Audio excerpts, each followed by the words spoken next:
G'day guys, welcome back to True Eagle. I thought today we would take stock of the entire trade period as a whole and reflect on the ins and outs and generally give a bit of a discussion. I've had a couple of sleeps since the Liam Baker trade and one sleep since the Tom Barrass trade. And it's funny to think you wake up, the sun's still shining, birds are still chirping. There's not a lot of sun here in England, to be honest with you. But even though it felt like the world was ending 2 days ago, it's nice to be a little bit emotionally removed from what happened. And I think my criticisms that I've made of the first trade still ring true. But the decision I'm going to make is to try and just park that for now. I think I've made my thoughts on that particular trade very clear. It's in the past. It cannot really be undone. There are certain things we can still do between now and the draft to try and mitigate some of the damage of that particular trade. But all in all, I've accepted it. It's just the new reality. And this video is really more a discussion around the overall mix of this trade period. And it's not all terrible. It was a terrible trade in isolation. I will stand by that. And while I do want to park that, it is still part of a trade period review, so I'm going to mention it. But, it hasn't ruined the football club. Some of the commentary from both West Coast fans and external noise about how much this has set us back. I'm getting comments every now and then about how Harley Reid's definitely going to lose. We're completely screwed when Tasmania come in. All of that is just so overblown. And I don't blame Eagles fans, in that moment when that trade went through, the reaction. I don't blame people for their initial reaction that they cannot really help. And you feel when you're so passionate about the football team and the direction it's heading in, I don't blame people for really over-the-top reactions in the moment, within reason. I'm obviously separating that from anyone who messaged Liam Baker. I'm not saying it's any of you guys, but, there is a line. It's okay to be emotional. It's okay to say dumb things in the heat of the moment. Like, if I wasn't on camera, if somebody had a transcript of some of the things I say during Eagles games, I would be pretty embarrassed. And that's okay, because we're human, right? But I think at some point we just have to park it. And I think, for me, it's interesting. For the first time, I'm starting to get comments about just one or two, just sort of picking up on the idea that, maybe I'm not a real supporter because I'm criticising the club so viciously, I'm not backing them in. And I suppose that there's probably, as this channel grows, a growing number of people who are probably just discovering me recently and think that maybe I'm just one of those Eagles fans who tends to hate on the club. And there are Eagles fans that do that. And I genuinely look at some of the comments I read, whether it be on YouTube or Reddit or Twitter or Big Footy, where it's just every single opportunity to sink the boot into this football club, makes me really question, what does it feel like to support the Eagles if you simply are coming from a place of have hate all the time? So I'm getting comments a little bit like that now. Whereas earlier in the year, a lot of the criticism I was getting was probably around being too lenient and too much of a fanboy. And it's funny to think over the fullness of time, I've copped opposite ends of the spectrum in terms of criticism, which is fine. I'm not speaking out against criticism. I very rarely get abuse that's over the top. So any criticism is completely fine. I guess my point being there is I think the body of work on this channel, I've always tried to be balanced, and there are times where I've been more lenient than the average Eagles fan.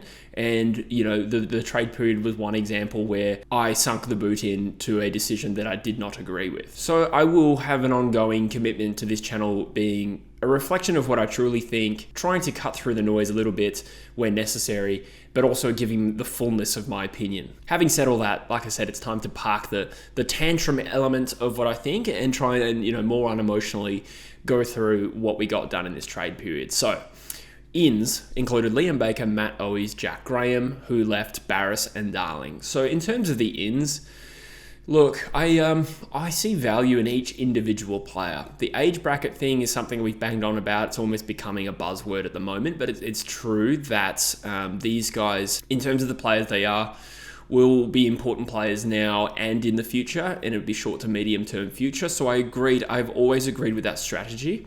I've also kind of felt like in an ideal world, we'd be getting these players through cheaper avenues to get players on your list. So Jack Graham's a classic example.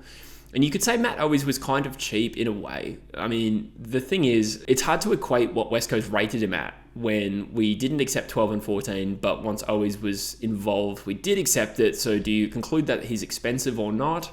He was kind of steak knives. Either way, I would say he's probably on the cheap end. And Baker is a tough one because he's just out of contract at the wrong time. He's one of those few players. Very rarely do you see a player out of contract at 7 years. Most players will sign up to free agency because the contract they get then is usually inflated. Free agents get paid through the absolute nose by clubs to get them across the line because it's cheaper, so they can afford to do that. Cheaper in the sense that they don't have to do a trade, so they will pay more to ensure that they get their player. So Baker became out of contract at a bad time for West Coast.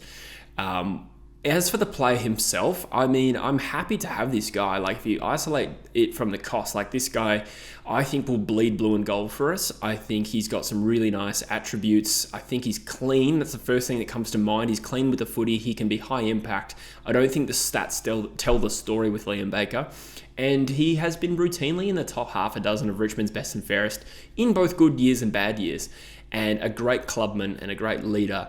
And by all accounts, a good person, which, all of that is a big tick for me. It came at the cost of 14. Now, I actually still don't think I'm critical of the fact that we use 14. I do wish we'd probably been a bit stronger in that stance when you consider both Liam Baker and Bailey Smith were out of contract at the same time. And I know Bailey Smith has done an ACL, but we effectively paid more than Geelong did. I guess my point being there, we could have taken a stronger stance. I wish we were better traders. And, even if we just got something back from Richmond that was somewhat more meaningful, that would have been better. However, that's not the heinous part of the trade period. So I accept that he cost us a decent pick. I am genuinely excited to see this guy play. Where he plays for us will be an interesting one because he himself described himself more as defender midfielder. And I think that's probably where our needs are. However, he has played a bit forward. But when you consider Graham, Owies are both forward line players or forward half players, Graham will probably spend a fair bit of time in the centre, I think. It would be weird to put all three players in our forward line at the same time. So that remains to be seen. But I think we have a good player here in Liam Baker. And, Owies as well, I don't necessarily think he's a world beater. But I think he's a good player, a decent player that has been widely undervalued. And I've been saying that in the trade period before I thought he was coming to West Coast. I thought, I'm surprised there's not more of a market for Matt Owies, considering kicked 33 goals. And I didn't check this up, but there's not too many small forwards that kick more goals and a team that finished 8th. So, when was the last time Liam Ryan kicked 33 goals? He's been injured, also a different player, and Liam Ryan is better. But there is still some genuine value that Matt Owies adds. So I'm looking forward to seeing derbies where Jack Graham, Liam Baker and Owies are in there with Harley Reid, roughing up the opposition. I think all of that stuff will be rewarding to see. In terms of attitude, all of that. And, in particular with Baker and Graham. And I think you could apply this to Owies as well. They probably all do suit a McQualter style, which we haven't seen yet, but we've been told it's Richmond-esque in terms of chaotic ball movement, unpredictability, quick, fast ground level players that can surge the ball forward and impact at ground level. These are not things that I associate with West Coast. So these guys, in terms of attributes, do really bring that. So I'm completely comfortable with the players we brought in, and I'm excited to see where it goes. Now, I'll do a best 23 soon, maybe even tomorrow, by the time you're watching this. It'll be interesting to see what impact, we didn't really have a need for Owies. Does this mean that Jamie Cripps is essentially a waffle player next year? I think it's got to, but I haven't actually had a crack at this yet. But it's interesting. I didn't think that was a part of the list we needed to really plug in, but maybe that would be better. On Owies, there's been mixed reports around his pressure. So, on the one hand, he doesn't get a lot of tackles, but that doesn't necessarily mean he's not a pressure player. It just means he doesn't stick a lot of tackles, which is not ideal. But in the forward line, if he's corralling and having good intensity, and there are some highlights where he's genuinely bringing players down, that's a good start. Tackles can be a little misleading. So if you look at someone like a Jai Cully gets a lot of tackles playing as an inside midfielder. However, the biggest concern around Jai Cully's game is his ability to keep up defensively with the opposition. So he may lay tackles because he's one of the first players in the contest, and he may be good at it technically, but in terms of tracking a player down and putting pressure on, it is a different thing. So I'm optimistic that if we go to Owies and say, hey, if you make this your brand to be a pressure first, goal second kind of player, then I really do think he can add something different to this team. And I'm going to let myself get a little excited about that. Also, just looking at the highlights, it's, he's not necessarily a dynamic goal sneak who kicks goals from the boundary. And I mean, he can occasionally, but it's not really his thing. But what he does do a lot of is opportunistic, really quick reaction things, grab the ball ball out of a pack, crumb it. That in itself is a good skill set that, like I said, watching the highlights of all these players, you think, well, you don't see these kind of moments in Eagles games typically. So look, satisfied with the players that came in. If my commentary around this has ever been construed as me ragging on the players, I do think that's probably more a comprehension thing, respectfully, because I don't think I've at all made it that way. And I've actively defended the players and urged fans not to take it out on the players. I really, really feel that strongly. So anyway, that's the group of players who came in. As for Barrass and Darling going out, look, Darling, this was probably a deal to help Darling prolong his career and probably suits us. So I think we've said our bit on that. We didn't get much of it, but that's completely understandable. Tom Barrass, the deal we extracted for Tom Barrass was quite satisfactory, I would say. We basically have an extra draft next year in terms of selections tied to Hawthorn. As for him, losing him as a player, look, it does got to weigh into what we need to expect from this year because he is an important player. And he and Gov as a duo did probably mitigate some bigger losses this year. However, looking at our list position, to get something valuable in terms of draft access, which we've now done in 2025, to get something valuable, you need to give up a player who still has value. For all this talk about, in the last few years, we should have traded Darling a couple of years ago, he probably still wouldn't have gotten much. Elliot Yeo, he was injured for 3 years. Gaff, Shuey, these guys would not have fetched trades. Liam Ryan missed a long time as well. So Barrass was one of the only few that could have fetched a trade. McGovern as well missed a lot of football, and frankly, I'm really glad we haven't traded McGovern. So Barrass was one of maybe one or two that really would have had some collateral. So I'm comfortable with the way that played out. I don't think Barrass has been disloyal to us. I think in an ideal world, he would have stayed. He just wanted us to extend his contract. West Coast new list management team looked at where we're at and thought, this doesn't really make sense for the direction we're heading in to extend a 29-year-old who still already has 3 years on his contract to 5 years on more money. It would have been a decision that copped some criticism. So then Barrass has seen that as an opportunity. Hawthorn swooped in. And I do think this is a deal best for all parties. I have no feelings of animosity towards Barrass. He's just done the right thing for him. Quietly hoping he only plays 99 games for him, not 100, so we have access to his father-son prospects. But look, all the best to him. It is a short-term loss, and he's a good leader, but we should back ourselves in to still have some pretty good leaders at the footy club, and we got what we were looking for in terms of draft access. So that's it for ins versus outs, but we needed to talk a little bit about the mechanics of how this all went down. So obviously much is said by myself and others around the trade for Liam Baker, which involved the trade for 3 and 12 and 14. Now, look, it's a little bit messy to try and diagnose where we went wrong here, but I think, honestly, if we went back to the start of the trade period, Matthew Clark had a time machine. I really do think he would try and get this done differently, which is why I'm not going to give a glowing endorsement of how this all went down, even if the net in versus net out probably equals out somehow. To make this clear, because maybe it hasn't been made clear enough by those who've watched my previous videos, my biggest concern is not the fact that we traded pick 3 as such. I have been open to trading pick 3 for the right price to get more access in an even draft, on the proviso that we didn't trade too far down, and we're also using that to access the draft. Now, to trade 3 down from 12 just for the sake of Baker and Owies, I think is an absurd decision, really. Now, you could say, was that the best deal West Coast had on the table at that current point in time? It may have been. And what I suspect West Coast was trying to do was, once Hawthorn pulled the rug from under us, there's no doubt about that, they had an offer for us of 14, a future second, I believe, and a future third going back to Hawthorn. West Coast was sitting with that deal, obviously not anticipating Hawthorn were going to pull it out. So Hawthorn did some good work there, really. When you look at the net in and out, that trade with Carlton actually meant that the Barrass deal for them was much cheaper.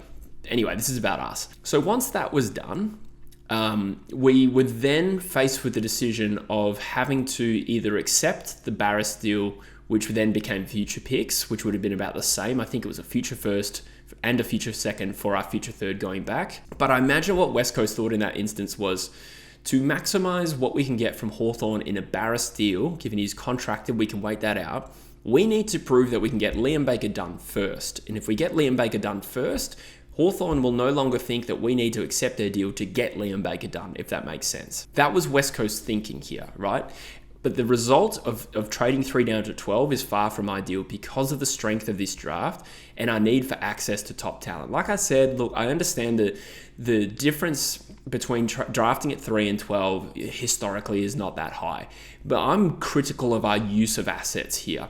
And if the end result is one of the worst draft hands in the strong draft of any team in the competition, that is very worthy of some criticism. So how could we have done this differently? Well, if you go back to the Tom Barrass deal, if we had accepted that first Tom Barrass deal for 14 and a future second with a future third going back, we would have obviously had less in the 2025 draft as a result of Barrass. That is not up for debate. We would have had less. We could have then used 14 to Richmond for Liam Baker directly and then held 3 and 26 in this year's draft, whereas now the result is 12 and 26, but we've got a few extra middle picks in next year's draft. Now, ascertaining the value of those picks this far out is hard to know. What is going to be used for them? Will they be used in a bid for Charlie Banfield? I don't know how good he's going to be. That's a father-son we have next year.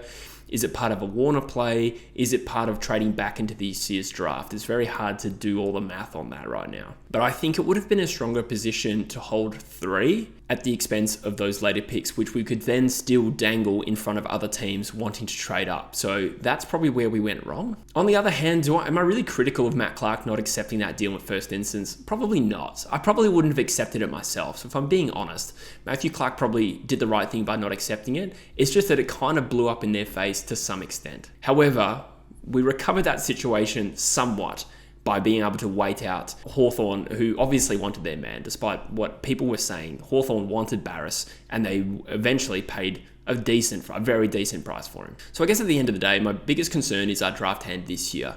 And while we have good draft selections next year, it's not quite the same, and I do think we probably could have used 3 in a much better way. The other thing that we were stuck with, right, is if we'd tried to trade 3 earlier and gotten that out of the way, we probably would have wanted to deal with Richmond, and the awkward thing for us is Richmond didn't hold that pick until early morning of trade period deadline day. So that would have left all the deals to the last day, and that could have been problematic. It's hard to know if we could have still got deals done. If we'd say trade 3 down to 6, and they had Liam Baker and kept 18. So that kind of makes the equivalent of like pick 18 for Liam Baker, or however you want to do that deal. That still would have had us in a better position. But we couldn't have done that deal until after the Baker deal went through in the first place. Unless we talk to Richmond to hurry them up to accept the Fremantle deal, I don't know. At the end of the day, trying to really ascertain what we could have done differently is too hard and ultimately pointless. The position we're in now is we hold 12, 26, and 73.